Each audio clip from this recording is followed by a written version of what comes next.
Hi friends, నమస్తే. నేను మీ Pramila. Welcome to వంట సాగరం. వంట సాగరంలో ఇవాల్టి మన రెసిపీ రవ్వ ఊతప్పం.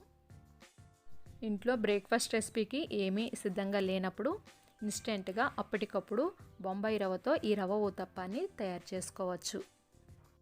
దీన్ని 10 నిమిషాల్లో తయారు చేసుకోవచ్చు. ఈ రవ్వ ఊతప్పం చాలా టేస్టీగా ఉంటుంది. ఇంకా ఆలస్యం చేయకుండా దీన్ని నేను ఏ విధంగా ప్రిపేర్ చేశానో ఈ వీడియోలో చూద్దాం. దీనికోసం ఒక మిక్సింగ్ బౌల్ తీసుకొని దానిలో 1 కప్పు బొంబాయి రవ్వను యాడ్ చేసుకోండి. 1 కప్పు రవ్వ తీసుకుంటే అర కప్పు పెరుగుని యాడ్ చేసుకోవాలి. ఈ పెరుగు పుల్లగా ఉంటే చాలా టేస్టీగా ఉంటుంది. తర్వాత దీనిలోకి చిటికెడు వంట సోడా, తగినంత సాల్ట్ని యాడ్ చేసుకోవాలి. ఇలా యాడ్ చేసుకున్న తర్వాత వాటర్ యాడ్ చేయకుండానే ముందుగా ఒకసారి కలుపుకోండి. ఈ విధంగా విస్కర్తో కలుపుకుంటే మంచిగా కలుస్తుంది. తర్వాత కొద్దిగా వాటర్ యాడ్ చేసుకుంటూ మరీ జారుగా కాకుండా అలానే గట్టిగా కాకుండా సరైన కన్సిస్టెన్సీ ఉండే విధంగా కలుపుకోవాలి. ఇలా కలుపుకున్న తర్వాత మూత పెట్టుకొని 5 నిమిషాలు నానబెట్టుకోండి. ఇప్పుడు స్టవ్ మీద ఒక పెనం పెట్టుకొని దానిలో 2 చుక్కల ఆయిల్ని యాడ్ చేసుకొని ఆయిల్ హీట్ ఎక్కిన తర్వాత కొద్దిగా వాటర్ని చిలకరించండి.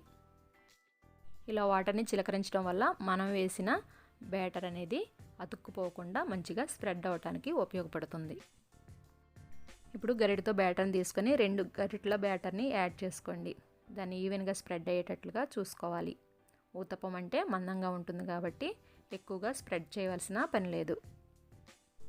ఇలా వేసుకున్న తర్వాత ఇప్పుడు స్పూన్తో కొద్దిగా ఆయిల్ని అంచుల వెంబడి మధ్యలో వేసుకోండి. మీరు కావాలి అనుకుంటే బ్యాటర్ని కలుపుకునేటప్పుడే కొద్దిగా ఉల్లిపాయ ముక్కలు, పచ్చిమిర్చి, అల్లం ముక్కల్ని కూడా యాడ్ చేసుకోవచ్చు. ఇక్కడ నేను ఏమీ యాడ్ చేయట్లేదు.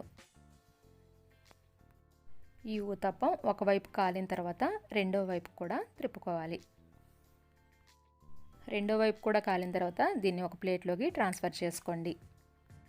దీన్ని పల్లీ చట్నీ కానీ, కొబ్బరి చట్నీ, అలాగే టమాటా చట్నీ, ఈ విధంగా ఏ చట్నీతో తీసుకున్నా కానీ చాలా టేస్టీగా ఉంటుంది. మీరు కూడా ఒకసారి ట్రై చేసి ఎలా ఉందో మీకు ఫీడ్బ్యాక్ని కామెంట్ సెక్షన్లో తెలపండి. నచ్చితే కంపల్సరీ ఒక లైక్ చేసి మీ ఫ్రెండ్స్ కూడా షేర్ చేయండి. ఇటువంటి టేస్టీ రెసిపీస్ కోసం మన ఛానల్ని సబ్స్క్రైబ్ చేసుకోవడం మాత్రం మర్చిపోకండి. Thanks for watching.